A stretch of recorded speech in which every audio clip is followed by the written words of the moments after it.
오늘 저에게 주시는 은혜 말씀은 히브리서 10장 24절 25절 말씀입니다.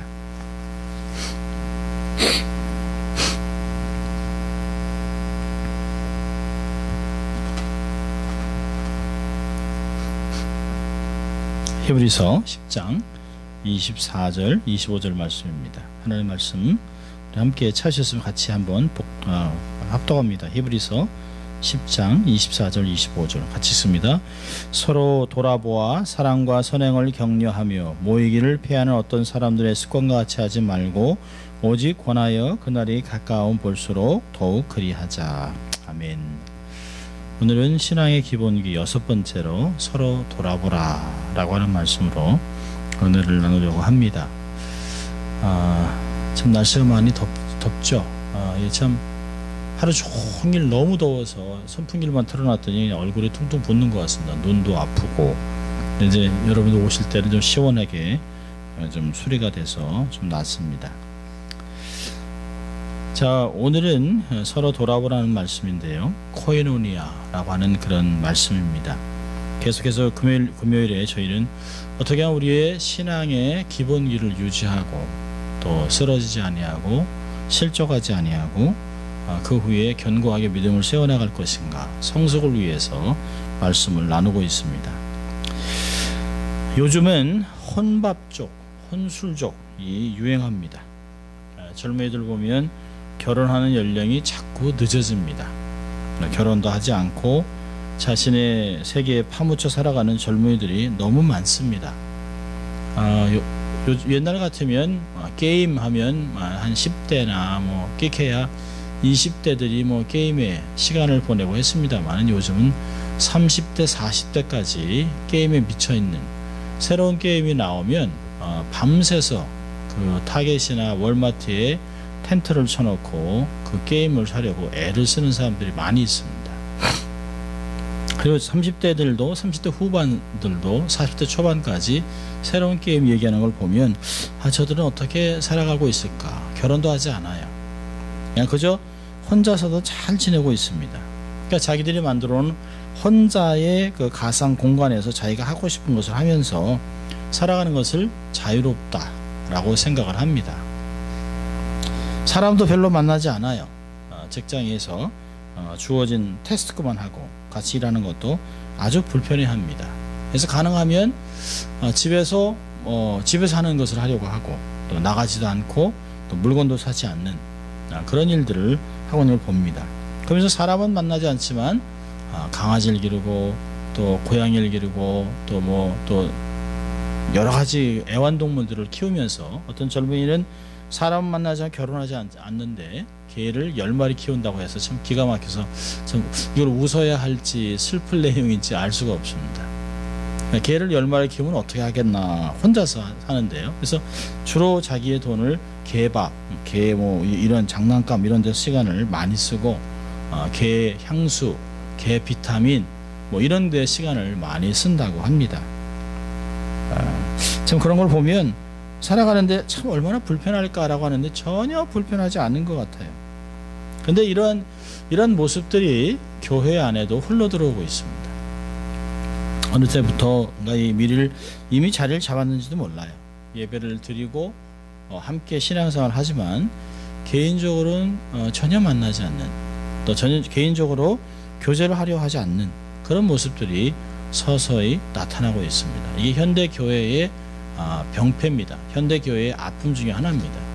한 교회를 다니는데 교회가 대형 교회를 돼서 한 교회를 다니는데 서로 목사도 교인도 서로 몰라요. 교인들이야 목사를 알죠. 근데 부목사도 모르고 또 목회자는 교인들을 모릅니다. 알려고 하지도 않습니다.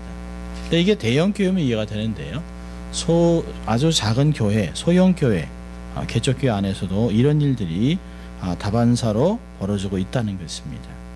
그러니까 교인의 삶을 알고 싶어 하지도 않고 자신의 삶도 드러내지도 않습니다. 그저 Don't touch me, I'm not gonna touch you, Don't scratch my back, 이런 얘기인데요, 서로 알려고 하지도 않고 또 자신을 이렇게 표현하려고 하지도 않습니다. 그럼 하나님과의 관계만 중요한 것은 아니에요. 하나님은 우리로 하여금 믿음으로 함께 살아가도록 가족, 또 이 더 넓게는 그리스의 보혈로 만들어준 가족, 바로 교회가 있습니다. 이 건강한 신앙은 십자가로 드러나죠. 수직적인 하나님과의 관계, 수평적인 사람과의 관계가 십자가의 삶입니다. 근데 하나님과의 관계만 중요시하고 성도의 교제를 무시하면 십자가가 될 수 없어요. 홀로 서게 되는 것이죠. 홀로 서게 되면 신앙에 문제가 생기면 그냥 무너져 버립니다. 뿌리채 뽑혀요. 반대로 사람들과는 끈끈한 관계를 유지하면서 하나님과 관계가 없으면 아예 서질 못합니다. 세속적인 삶을 살아갈 수밖에 없어요. 그러니까 정상적인 신앙이라고 한다면 하나님을 경외하고 곁에 있는 사람들과 함께하며 소직과 수평의 관계를 유지해야 됩니다. 어느 한 가지만 치중하면 다른 한 가지를 놓칠 수밖에 없습니다. 하나님과의 관계든지 인간관계가 원만하지 못하게 되는 것을 볼 수 있어요. 사람은 항상 십자가의 관계에 놓여 있는 것을 잊지 말고 두 가지가 다 똑같이 하나님을 경외한다면 같은 하나님을 경외하는 사람들과 함께 하는 것이 얼마나 중요한지 모릅니다. 여러분, 우리가 관계라고 얘기할 때 일반 관계가 아닌 성도의 교제를 다루는 것이에요. 세상 사람들하고 친한 것을 얘기하는 것이 아니라 그 하나님의 은혜로 만나는 거룩한 성도들의 교제인 코이노니아. 근데 사실은 우리가 얘기하는 성도의 교제는 우리가 얘기하는 펠로우십 수준이 아닙니다. 우리가 안타깝게 펠로우십 수준으로 해서 자꾸 교제하고 또 뭐 이렇게 이야기하고 재밌게 놀고 펀 위주로 나가지만, 사실은 성경에서 얘기하는 성도의 교제는 목숨을 거는 마음이에요. 사실 성도의 교제를 했다라고 하는 건 내가 내 목숨을 걸고 당신을 지켜주겠습니다. 믿음이 실족할 때는 내가 내 삶을 걸고 당신을 세우겠습니다라고 하는 그런 신뢰관계가 있는 것이에요. 근데 어느 한순간부터 초대교회가 자라면서 이 공교회가 되고 로마 정부에서 이거 국교로 만들고 하면서 점점 좀 약해지기 시작했습니다. 그러다가 이것이 중세 교회 가서는 교권적으로 가고 점점 그러다가 교회가 타락하는 모습들을 보게 됩니다. 사실 소수의 무리 중에서도 코이노니아를 지켜나가는 것이 얼마나 중요한지 몰라요. 사람이 두려워서, 사람이 의식해서 저 사람이 죄 가운데 있는데 잘못하는데 지적을 안 해주는 것은 그건 코이노니아가 아닙니다. 말씀을 어기고 삶을 살아가는데도 그를 그대로 방치하는 것은 절대로 코이노니아가 아니에요. 사실 우리 몸 안에서도 뭐 펑거스가 생기든지 찢어지든지 상처가 나면 반드시 조치를 합니다. 그것이 바로 공동체 몸 안에 살아가는 사람들의 코이노니아의 모습이에요. 그러니까 내가 왜 이 사람을 세워줘야 할까요? 내가 서기 위해서. 이 교회라고 하는 몸이 서기 위해서 서로의 그런 유대관계가 굉장히 중요한 것입니다. 우리가 하나님을 경외하는 성도라면 세상의 사람들보다 교우들과 훨씬 더 가까워야 합니다. 예수를 구주로 영접하고 살아가는 성도들, 성령의 충만을 받은 자들과 훨씬 더 가까워야 합니다. 그러니까 복음을 전하는 목적이 아닌 이상은 사실 성도보다 세상 사람들과 더 끈끈한 관계를 맺을 수가 없어요. 가끔 보면 교회 사람들하고는 별로, 성도들하고는 별로 관계를 안 하지만 세상 사람들과 아주 격이 없이 가깝게 삶을 다 열어놓고 살아가는 사람들을 보면 뭔가 잘못된 것이 아닐까 하는 생각을 합니다. 근데 그 생활이 오래 가다 보면 결국에는 외톨이가 되죠. 결국에는 신앙이 다르게 되고 결국에는 세속적인 삶으로 살아가는 것을 보게 됩니다. 결국에는 믿음이 바닥으로, 나락으로 떨어져요. 아무리 자기가 견고해도 뜨거운 불에서 떨어져 놓으면 새빨간 그 불기가 있는 그 석탄이라도 딱 떨어져 놓으면 좀 지나면 식어버리는 것이 똑같은 것입니다. 서로 돌아보라고 하는 것은 어떤 면에서는 그렇게 되지 않도록 미연에 방지하는 것들을 이야기하고 있습니다. 자, 이 코이노니아의 역할이 뭘까요? 코이노니아의 역할은 첫째로 믿음의 공동체를 세워나가는 것이에요. 이 코이노니아의 가장 아름다운 모습을 보는 것은 초대교회입니다. 여러분 한번 사도행전 2장을 한번 볼까요? 사도행전 2장을 보면 아주 우리가 보고 있는 이 코이노니아, 우리가 생각하는 그런 교회의 모습들이 나와 있어요. 2장 42부터 47절까지는 우리가 너무 잘 아는 말씀이죠. 초대교회의 모습들이 어떠했길래 많은 사람들이 복음 안에 들어오고 교회가 성장했냐는 것이에요. 2장 42절부터 47절까지 같이 읽습니다. 저희가 사도의 가르침을 받아 서로 교제하며 떡을 떼며 기도하기를 전혀 힘쓰니라. 사람마다 두려워하는데 사도들로 인하여 기사와 표적이 많이 나타나니 있는 사람이 다 함께 있어 모든 물건을 서로 통용하고 또 재산과 소유를 팔아 각 사람의 필요를 따라 나눠주고 날마다 마음을 같이하여 성전에 모이기를 힘쓰고 집에서 떡을 떼며 기쁨과 순전한 마음으로 음식을 먹고 하나님을 찬미하며 또 온 백성에게 칭송을 받으니 주께서 구원받는 사람을 날마다 더하게 하시니라. 예, 그렇습니다. 성도의 교제는 결국은 공동체가 세워지는 것이에요. 예수 그리스도의 보혈로 사신 몸된 교회, 우리가 자주 그리스도의 몸이다, 보혈로 사신 교회라고 얘기하지만 그거에 대한 가치를 별로 느끼지 못합니다. 어느 한순간부터 교회가 건물이 아닌 건 너무 맞습니다. 교회가 건물이 아니지만 성도들은 보이지 않는 교회의 한 블락같이 벽돌같이 쌓여있는 것이, 그러면서 교회가 성장하는 것입니다. 근데 이런 그 벽돌끼리 붙어있지 않는다면 사실 건물이 될 수 없어요. 세워질 수가 없습니다. 여기 보면 주께서 구원받는 사람을 날마다 더하게 하셨다는 것이에요.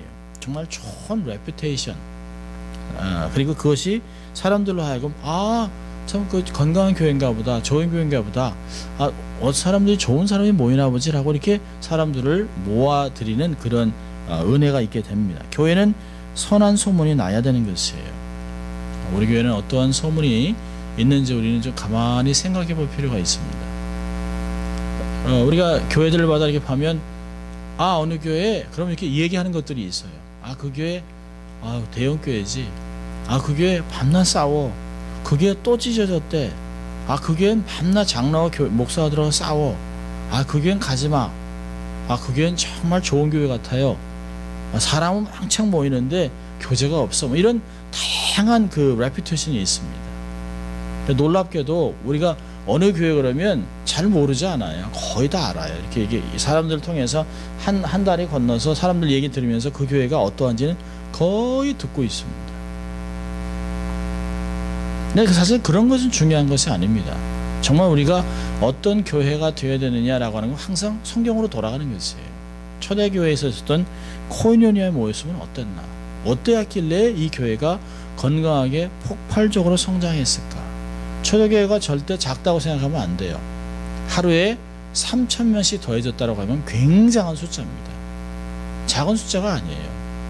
애굽에 있는 그 정말 기독교인이 살아가는 정말 쓰레기를 줍는 사람들의 커뮤니티 안에 동굴교회가 있어요. 그 동굴교회 안에 8,000명이 모입니다. 작은 커뮤니티가 아니에요. 또 이 초대교회도 굉장히 많은 사람이 그룹으로 소그룹으로 모였기도 하지만 사실 예수님이 사람에게 가르칠 때 남자만 5,000명이 먹을 정도의 몸이 있었다면 굉장히 큰 미팅이에요. 모임은 굉장히 컸습니다. 그러나 이들 안에 작은 무리들이 곳곳에서 집에서 모여서 성찬을 떼고 말씀을 들었습니다. 이 특징이 뭘까요? 저희 보면 저희가 사도의 가르침을 받았어요. 말씀을 잘 배웠습니다. 그리고 서로 교제했습니다. 그리고 떡을 뗐어요. 이건 성찬식이에요. 그리고 기도하기를 전혀 힘썼습니다. 굉장히 부유함이 있었습니다. 모이기를 힘쓰는 교회였었어요. 어느 한순간부터 현대교회는 그냥 다 몰아서 한 번에 모이는 것으로, 또 교회가 사실은 약해진 것은 주일 저녁 예배가 없어지면서부터라고 어떤 학자는 얘기합니다. 저는 많이 동의합니다. 주일이 그냥 그저 아침에 예배 드리고 그냥 저녁 때는 자기가 하고 싶은 대로 하는, 그래서 그냥 예배 드리면 한 걸로 때우는 식으로 끝나는, 더 이상 모이지 않고 더 이상 말씀을 연구하지 않고 더 이상 교제하지 않고 나누지 않고 그냥 떨어져 있다가 한 번 그냥 모임으로 끝나는 그런 것들이 교회들의 어떤 세상의 모습 속에서 교회가 이렇게 자꾸 약해지는, 아파지는, 병드는 그런 모습들이 있다라고 얘기합니다. 그럼 전도서 4장 12절을 보면 이런 말씀이 있어요. 한 사람이 패하겠거니와 두 사람이면 능히 당하나니 삼겹줄은 쉽게 끊어지지 아니하느니라. 현대교회들의 목적은 함께 모여서 함께 하지 않는다는 것이에요. 각자 개인적으로 삶을 살아가니까 인생에 오는 폭풍을 견디지 못하는 것이에요. 말하지 못하고 나누지 못하고 소통하지 못하고 삶 속에 있는 아픔을 그냥 그저 홀로 애간장에 녹는 것이에요. 교회 안에서 기도 제목도 나누지 않습니다. 사람을 신뢰하지 않아요. 어느 언제부턴가 기도 제목을 나누면 이 기도 제목이 저 사람 통해서 입으로 해서 뺑 돌아서 교회가 온통 소문으로 가득할 텐데 속으로만 그냥 속이 타는 것이에요. 저는 가끔 사람들을 상담하는데 제가 가끔 그럽니다. 상담하고 나서 담임 목사님한테 가세요. 교회 장로님들 계시잖아요. 교회에 믿음의 선배들이 있으면 그분들한테 가서 상담을 하시면 되잖아요. 왜 저도 모르는 사람을 통해서 찾아와서 상담을 하면 제가 시간이 돼서 상담을 해드리지만 사실은 저는 당사자를 몰라요. 제가 얘기합니다. 저는 자매님이나 형제님을 전혀 모릅니다. 집사님, 장로님 전혀 모릅니다. 여러분의 삶을 속속들이 아는 담임 목사님한테 이야기를 나누세요. 또 여러분의 삶을 잘 아시고 곁에 함께 싸워나갔던 장로님이나 권사님한테 삶을 나누시고 상담을 하세요 하는데 그러지 않아요. 요즘은 거의 상담을 제가 하지 않습니다. 요청해야만 제가 아닙니다. 저는 시간이 없습니다. 제가 모르기 때문에 상담을 할 수가 없습니다. 저는 가끔 웃으면서 그래요. 저는 무당이 아닙니다. 제가 여러분들을 상담하면서 뭐 이렇게 하세요, 동으로 가세요, 뭐 이쪽에서 집사하세요 라고 할 수 있는 그런 사람이 아닙니다 라고 얘기를 합니다. 왜 이런 문제가 자꾸 터질까요? 왜 자기 담임 목회자에게, 왜 자기 교회의 믿음의 선배들에게, 연배들에게 가지 않을까요? 신뢰감이 없는 것이에요. 코인오니아 자체가 없는 것이에요. 교제를 하지 않기 때문입니다. 함께 서로 말씀 배우고 서로 교제하고 떡을 떼고 기도하기를 전혀 힘쓰며 모이기를 열심히 냈다면, 그럼 46절 보세요. 날마다 마음을 같이하여 성전에 모이기를 힘썼다는 것이에요. 함께 음식을 나누고 먹고 교제했다는 것이죠.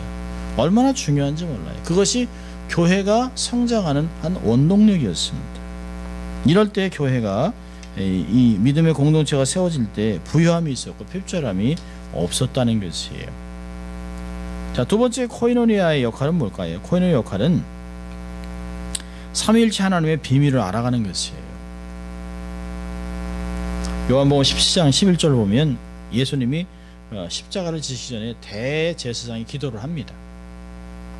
그러면서 11절에 가서 17장 11절에 나는 세상에 더 있지 아니하오나 저희는 세상에 있사옵고 나는 아버지께로 가옵나니 거룩하신 아버지여 내게 주신 아버지의 이름으로 저희를 보존하사 우리와 같이 저희로 하나가 되게 하옵소서. 그러니까 성도들은 서로 그리스도의 보혈로 위탁이 되어 있습니다. 로마서 12장에서는 우리가 한 몸에 많은 지체를 가졌으나 모든 지체가 같은 직분을 가진 것이 아니니 이와 같이 우리 많은 사람이 그리스도 안에서 한 몸이 되어 서로 지체가 되었느니라. 로마서 12장에서는 그런 비밀을 얘기합니다. 사람마다 다 달라요. 같을 수가 없습니다. 성도 다릅니다. 배경도 다릅니다. 직업도 다릅니다. 우리가 믿음의 연배도 다르고 믿음의 레벨도 달라요. 생각하는 관점도 다릅니다.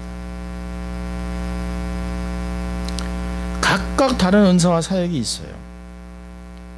자, 그런데 우리가 정말 중요한 건 뭐냐면 이렇게 우리가 각각 은사와 이런 사역이 있으면서 하나님의 공동체를 세워가면서 이런 역할을 하신 분이 누구냐? 바로 성삼위 하나님이라는 것이에요. 우리의 구원을 위해서 삼위일체 하나님이 역사를 하셨어요.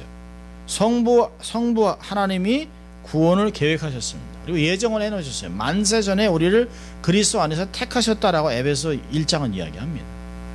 그리고 시간이 돼서 2000년에 예수 그리스도에서 메시아로 오셨습니다. 성자 예수 그리스도가 십자가에서 구속을 이루셨어요. 그리고 우리의 때에 어느 한순간 전혀 알지도 못했는데 믿음이 와서 우리가 성령의 인치심을 통해서 우리 안에 구원이 적용이 됩니다. 그러면 우리 한 인간의 구원받는 것이 성부, 성자, 성령의 합작품이라면 우리의 삶 우리가 절대 홀로 서 있는 것이 아니라는 것이에요.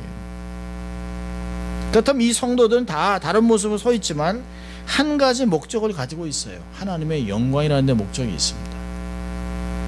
그러니까 삼위일체 하나님의 비밀을 알면서 우리가 다 이렇게 하나님이 삼위일체 하나님이셔서 한 역할을 하면서 우리도 각각 다르지만 한 가지 하나님의 영광, 먹든지 마시든지 무엇하든지 다 하나님의 영광을 위해서 하라고 하는 그 말씀을 우리의 삶에 적용해 나가는 것입니다. 얼마나 중요한지 몰라요. 자, 세 번째로는요, 이 코인원의 역할은 천국을 미리 맛보게 하는 것입니다. 에베소 3장 16절부터 19절 한번 찾아볼까요? 에베소 3장 16절부터 19절입니다.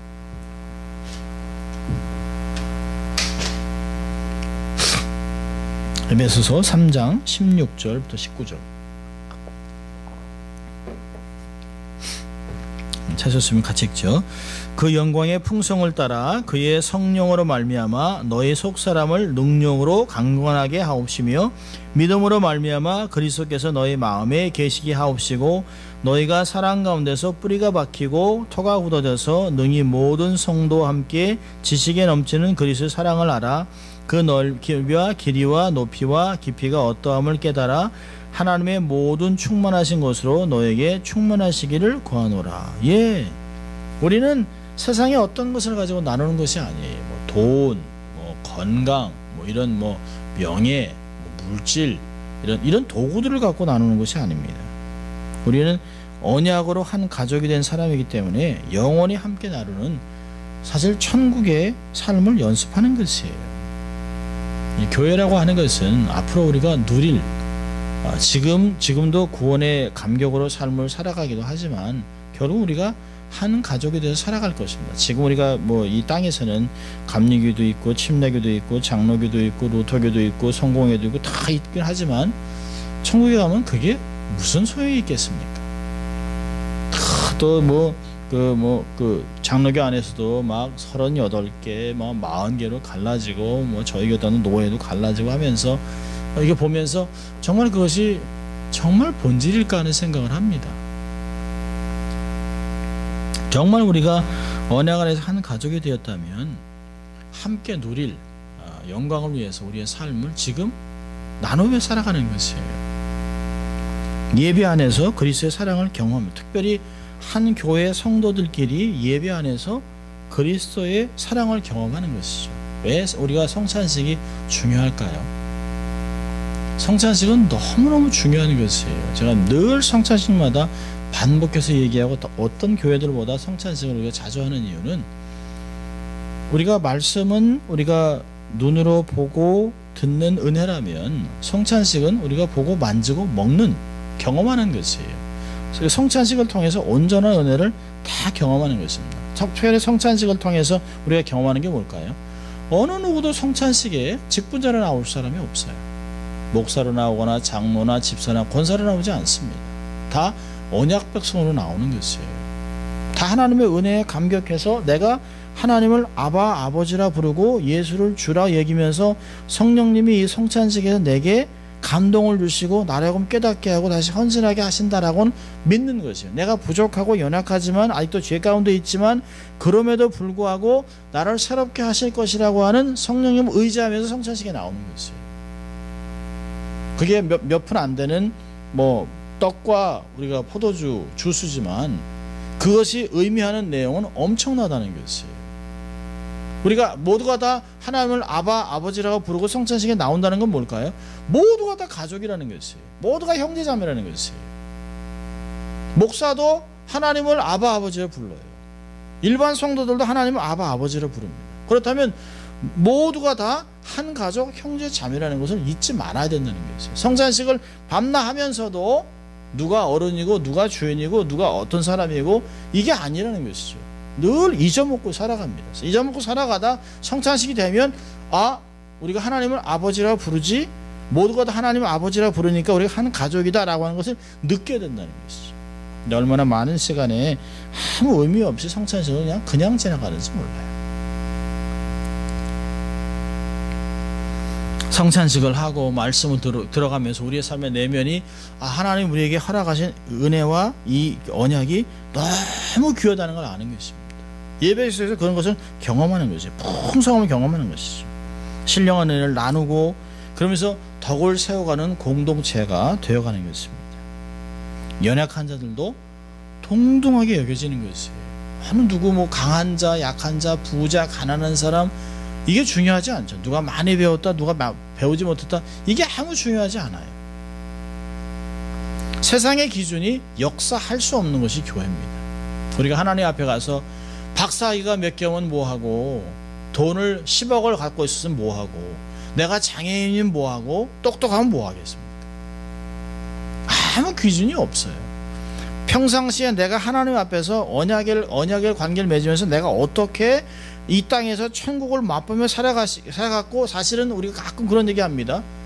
내가 이거 천국 가서 문화 충격 받으면 어떡하나. 전혀 생각하지도 않았다가 이게 천국이야? 이럴지도 몰라요. 이 땅에서 삶을 살아가는 거예요. 영생은 내가 죽어서 누리는 것이 아닙니다. 영생은 지금 예수 그리스도의 관계를 통해서 언약 속에서 지금 계속 살아가는 것이에요. 시간이 끊기지 않습니다. 이렇게 우리가 성도의 교제라고 하는 성도의 신뢰, 성도의 맺은 예수 그리스도의 보혈로 맺은 이 신뢰 관계, 이 코이노니아의 결과들 이런 것들입니다. 자, 그럼 우리가 이러한 코이노니아를 잘 유지하고 정말 서로 돌아보기 위해서 해야 될 게 뭘까요? 첫째로는 힘써 지킬 것이 있습니다. 자, 에베소서 4장을 보세요. 에베소서 4장 1절부터 6절인데요. 오래전에 한번 우리가 에베소서 강의를 할 때 에베소서 봤습니다. 에베소서 4장 1절부터 6절이에요. 찾으시면 같이 읽습니다. 그러므로 주 안에서 갇힌 내가 너희를 권하노니 너희가 부르심을 입은 부름에 합당하게 행하여 모든 겸손과 온유로 하고 오래 참음으로 사랑 가운데 서로 용납하고 평안에 매는 줄로 성령이 하나 된 것을 힘써 지키라. 몸이 하나요 성령이 하나이니 이와 같이 너희가 부르심의 한 소망 안에서 부르심을 입었느니라. 주도 하나이요 믿음도 하나이요 세례도 하나이요 하나님도 하나이시니 곧 만유의 아버지시라. 만유 위에 계시고 만유를 통일하시고 만유 가운데 계시도다. 네, 그렇습니다. 성령이 하나 되게 하신 것을 힘써 지키는 것이 중요한 것이에요. 우리는 더 이상 하나 되게 도와주세요 라고 기도할 필요가 없어요. 이미 하나가 됐습니다. 하나 된 것을 찢어지지 않게 하나 된 것을 잘 지키는 게 중요합니다. 우리가 맨날 가족인데 가족 되게 해주세요라고 하는 게 얼마나 웃기는 기도입니까? 우리가 가족인데 예수 그리스도를 통해서 우리가 하나 가족이 됐습니다. 그런데 가족이 되게 기도해 주세요? 얼마나 웃겨요. 저는 가끔 하나 되게 기도해 달라. 참 이미 하나가 됐는데 언제부터가 하나가 아니라고 생각하는 게 잘못된 것입니다. 예수 그리스도 안에서 이미 하나가 됐습니다. 한 가족이에요. 예수님을 주로 고백하잖아요.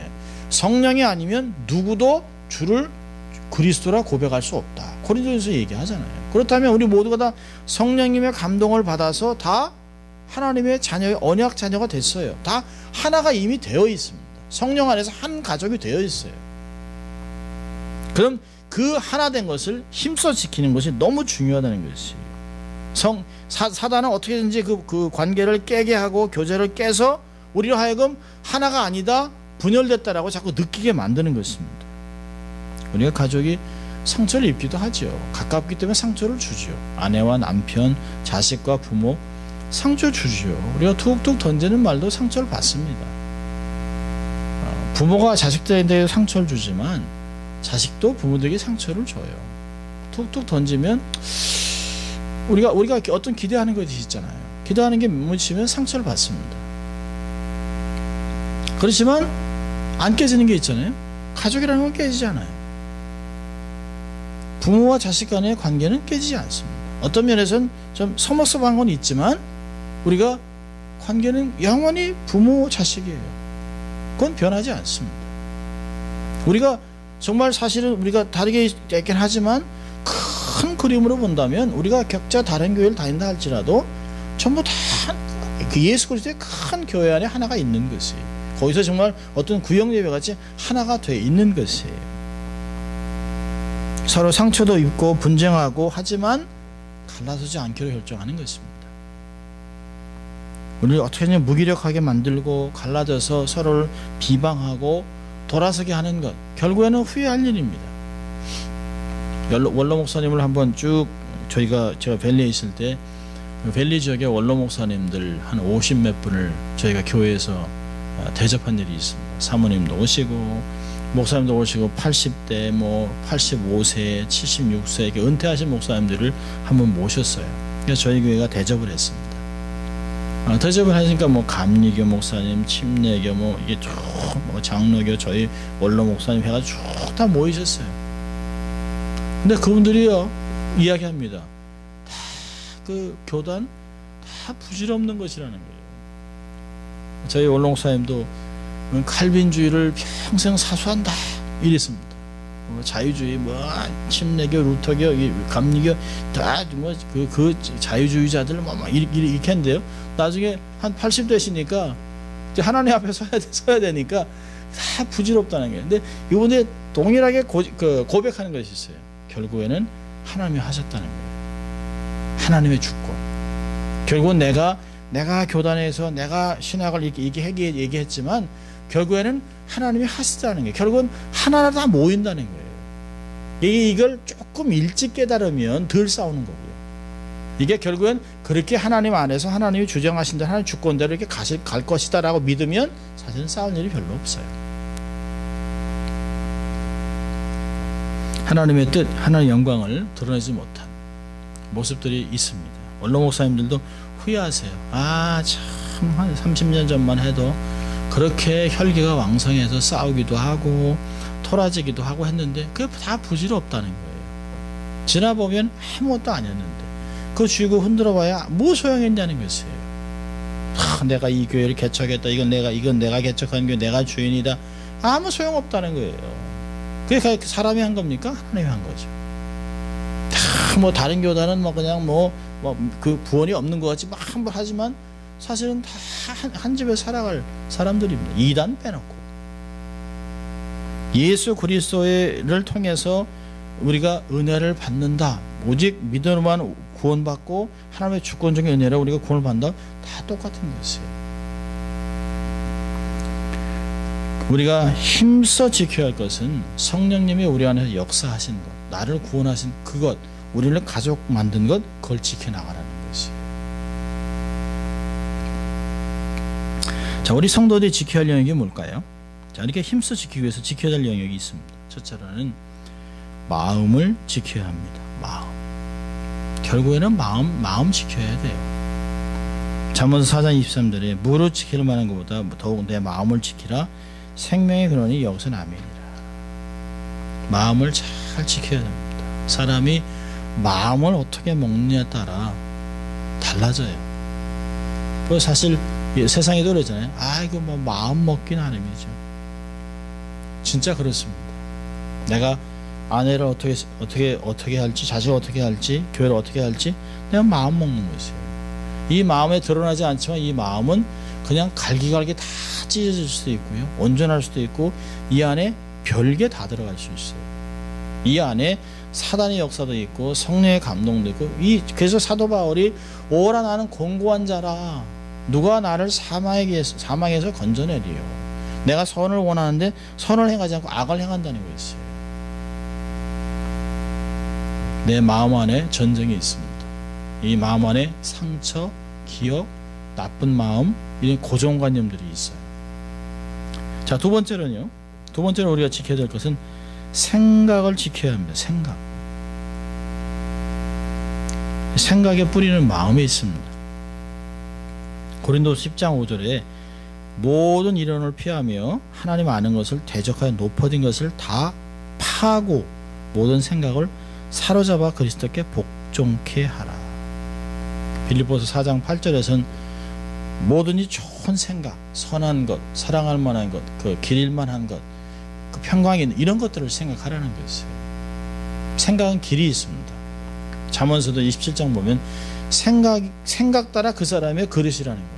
그 사람은 생각만큼 있다는 거죠. 내가 생각하는 만큼 사람의 그릇이 생겨요. 사람은 작은데 생각하는 거 보면 거인들이 있습니다. 덩치는 큰데 생각하는 건 이렇게 좁아요. 정말 밴댕이 소갈치만한 같은.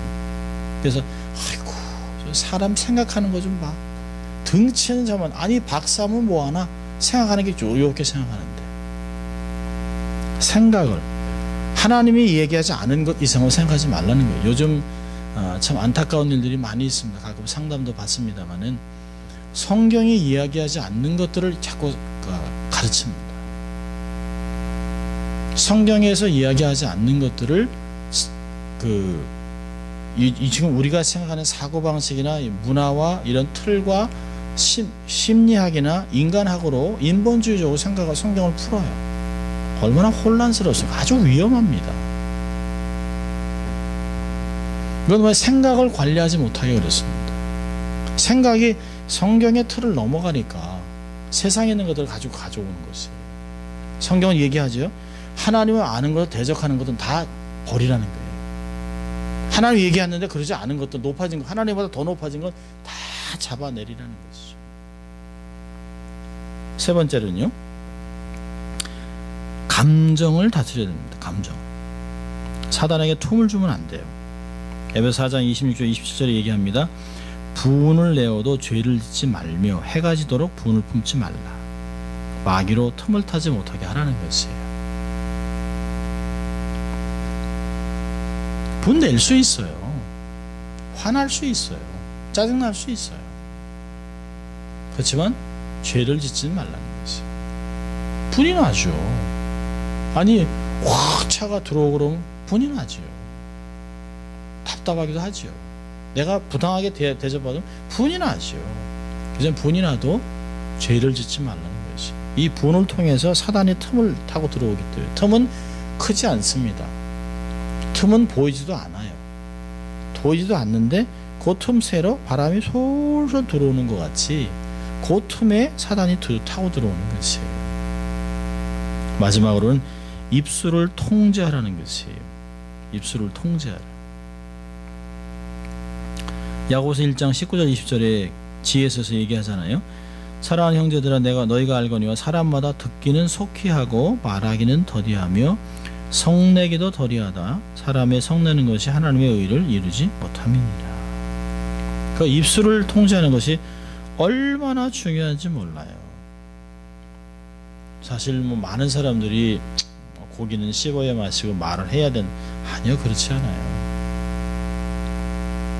말을 많이 해서 좋은 것은 없더라고요. 제가 목사니까 얼마나 말을 많이 하겠어요. 상담도 하고 설교도 하지만 입술을 통제하는 것이 얼마나 어려운지 몰라요. 생각 보세요. 이게 흐르는 것이에요. 마음 관리를 못하니까 생각이 흐트러져요. 생각이 통제가 안 되니까 감정이 업앤다운이 옵니다. 그래서 이렇지 그래서 그렇지 그 인간이 이렇게 되지 왜 이러지? 라고 이렇게 감정이 확 복받쳐요. 그럼 어떻게 돼요? 말로 쏟아져 나오는 거지. 그래서 사람은 말하는 것이 자기의 인격이라고 얘기하잖아요. 쉽지 않아요. 그러니까 자꾸 재갈을 물리라고 얘기하고 말을 적게 하라고 얘기하는 이유가 있습니다. 그래서 침묵은 금이다 하는 말이 왜 나왔겠습니까? 차라리 안 하는 게 좋다는 것이에요. 말은 적게 할수록. 박종순 목사님이 쓰신 글이 있어요. 평생을 목회하시고 은퇴하셨죠. 장외 충신교회 담임 목사님이셨던 그 박종순 목사님이 내가 목회를 오래 하고 은퇴했는데 돌아보니까 말을 적게 하는 것이 늘 좋았습니다. 참 지혜롭다고 저는 생각합니다. 말을 많이 해서 얻은 것은 하나도 없었다는 것이에요. 여러분 입을 통제하는 건 뭐죠? 조리 있게 말하는 걸 하지 말라는 게 아니에요. 급한 말을 하지 말라는 거예요. 급하게. 말을 급하게 하지 말라는 것이에요. 말을 급하게 하면 반드시 실수합니다.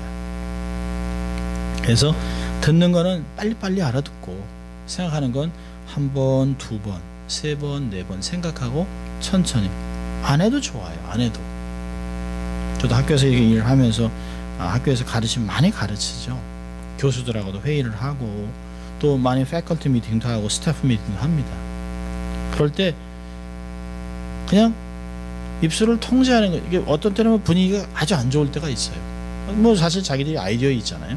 이런 생각도 있고 이걸 해보기도 하고 이런 과목도 가르치고 학생들이 이렇게 관리하고 이런 것도 있습니다. 학교 그 방침을 세우기도 하고 어떤 때는 다 우리가 교수요, 뭐 박사요, 뭐 다 이렇게 뭐 오랜 경험이 있는 사람들이고 뭐 하지만 이게 통제가 안 될 때가 있습니다. 언성이 막 높아질 때가 있어요. 막 얼굴이 막 부럭부럭하죠. 다 뭐 밖에 나가서는 다 뭐 명함 돌릴 수 있는 그런 사람들인데. 그런데 말이 급하게 나오는 사람이 좀 실수를 해요. 제가 참 그럴 때가 되면 그냥 제가 기도하고 가만히 듣기만 합니다. 한참 듣다 보면 저한테 그래요. 송 목사님도 한번 얘기해 보시죠. 저는 별로 할 말이 없어요. 그냥 다 알아서 하니까 아무 재주도 없고 그냥 그저 저는 시키는 대로 하겠습니다. 네, 그리고 지나다 보면 언쟁을 한 사람들끼리는 마음이 안 좋죠.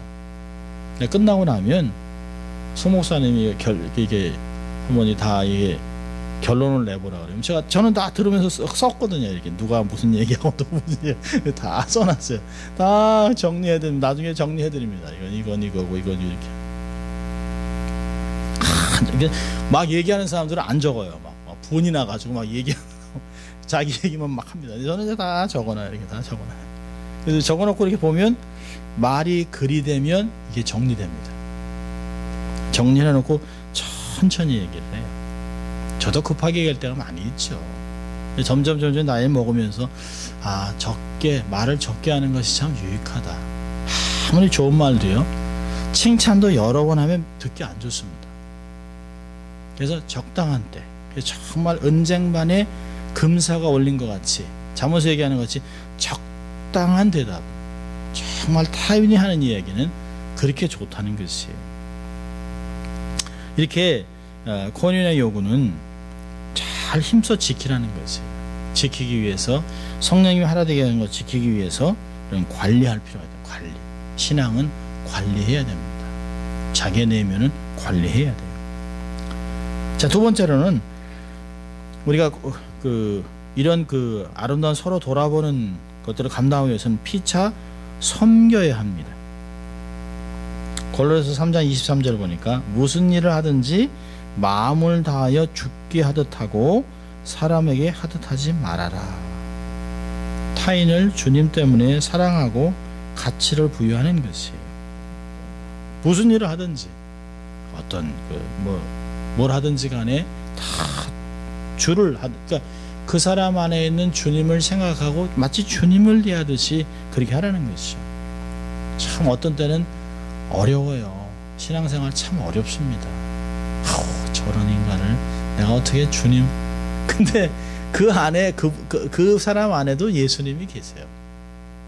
그러니까 주님을 대하듯이 하는 것, 이게 아마 자꾸 이렇게 어려운 중에서 자꾸 자기 자신을 꺾고 누르고 자기 이 감정들을 누르는 것이 어느 하나의 성숙의 과정이죠.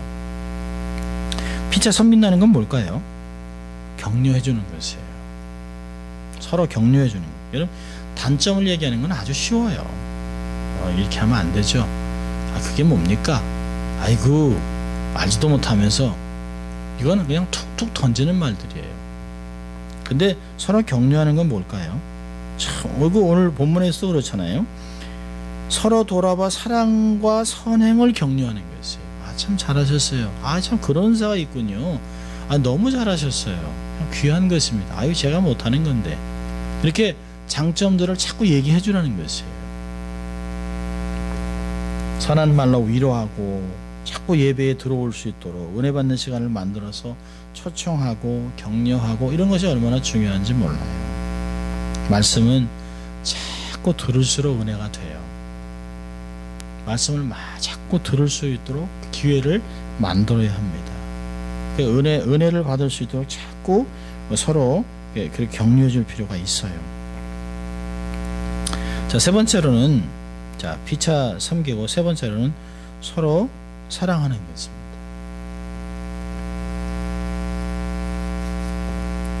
참 사랑 말은 쉽죠. 그런데 어렵습니다. 참 요한복음 13장 34절 35절에서도 얘기했습니다. 새 계명을 너에게 주노니 서로 사랑하라. 내가 너희를 사랑한 것 같이 서로 사랑하라.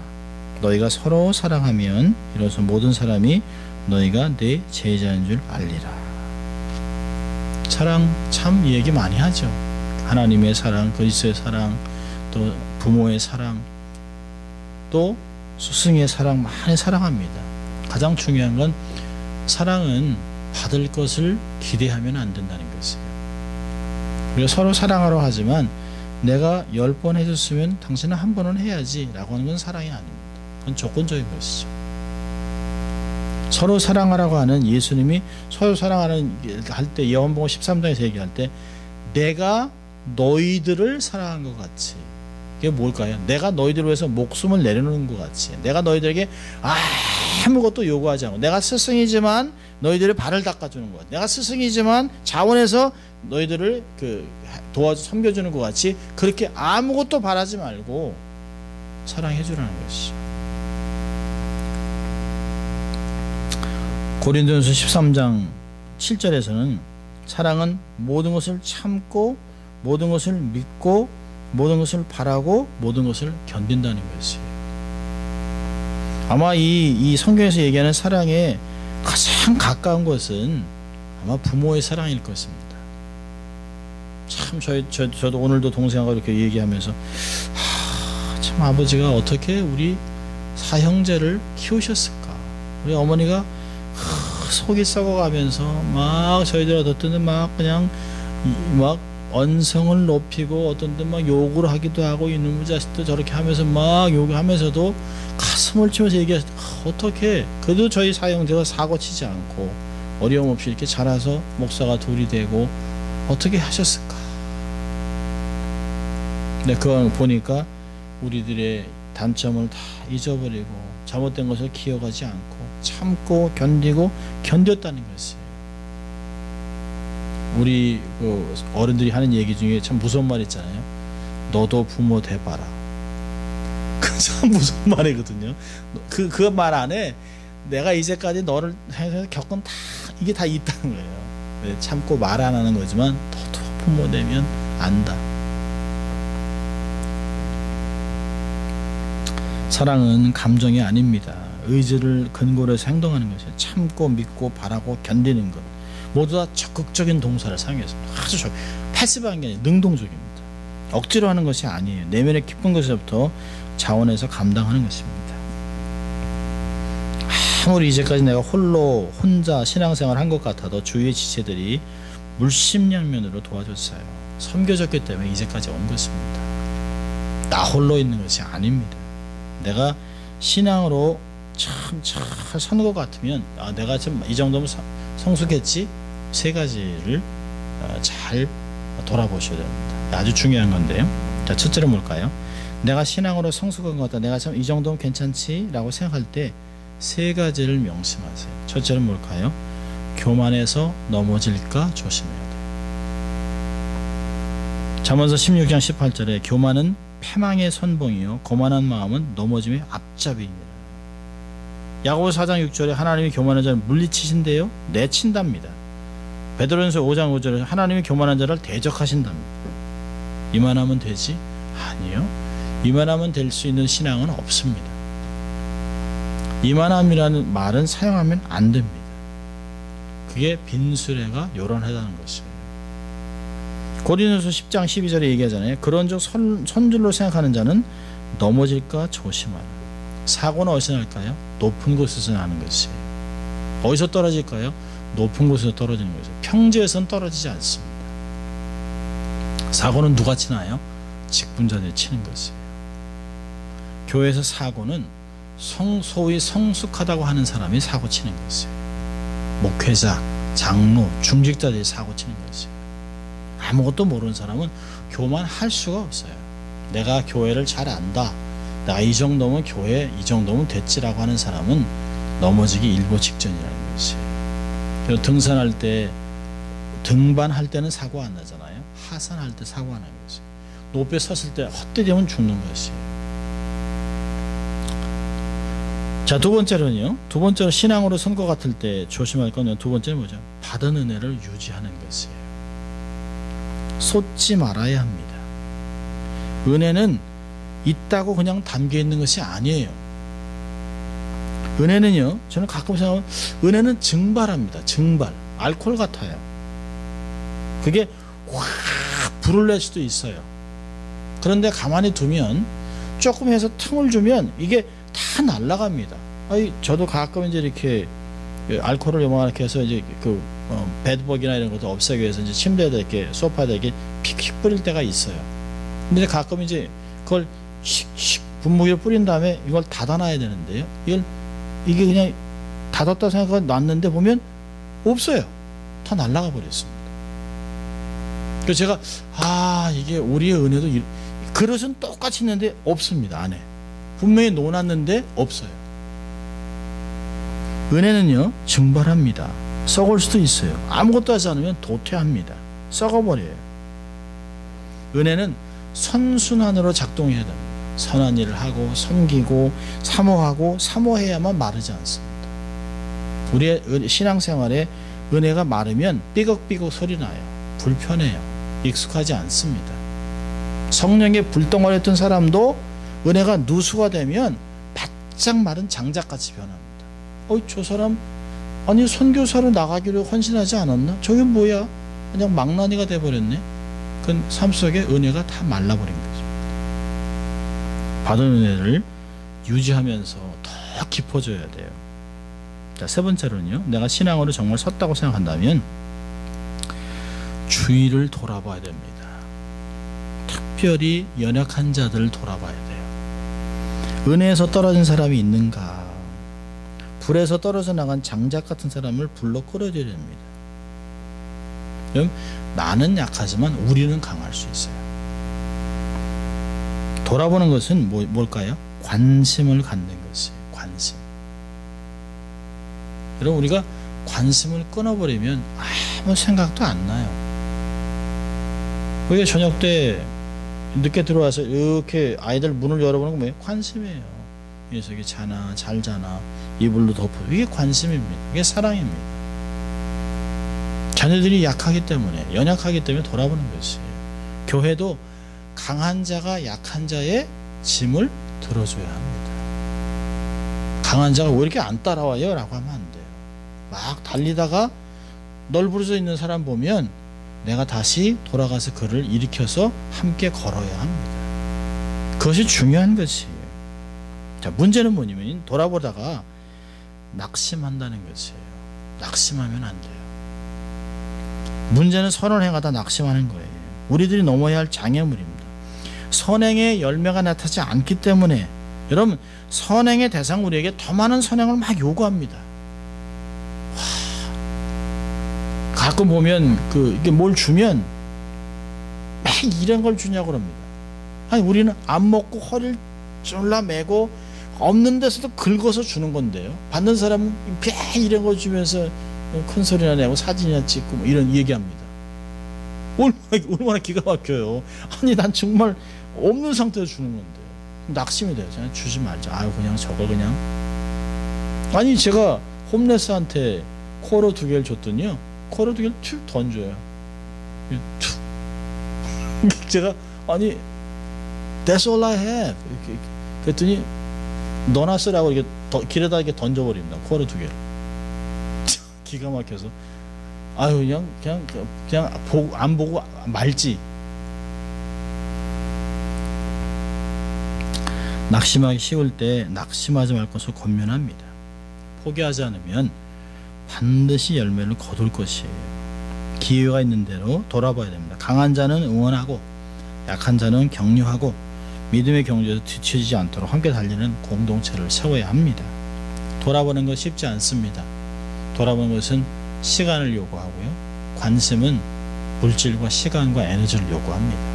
돌아보셔야 돼요. 어제도 제 아내가 사무엘하고 이인선 주사님 만나면서 늘 제 아내가 이렇게 생일 카드를 보내니까 이번에 좀 늦게 간 모양이죠. 늦게 간 모양이니까 사무엘이 자기 생일 카드 안 왔다고 막 그러니까 사람들은 관심 받고 싶어해요. 제가 이렇게 보면서 어떻게 해도 이렇게 보면서 아 맞다. 사람은 다 관심 받기 원해요. 사람들은 다 목사도 관심 받기 원하죠. 네, 우리는 아 내가 정말 잘 서 있다고 생각한다면 정말 서로 이 코이노니아 속에서 나는 중직자고 내가 실력이 있고 내가 믿음이 있고 내가 신앙을 잘 안다면 아, 교만하지 말아야겠다. 더 은혜 받기 위해서 겸손해야겠다. 그리고 약한 자들을 더 관심 있게 돌아보는 그렇게 된다면 우리 공동체는 정말 건강한 공동체가 될 것입니다. 그런 정말 좋은 돌아봐서 좋은 공동체를 세워가는 저희 되시기를 주의 이름으로 축원합니다. 기도하겠습니다.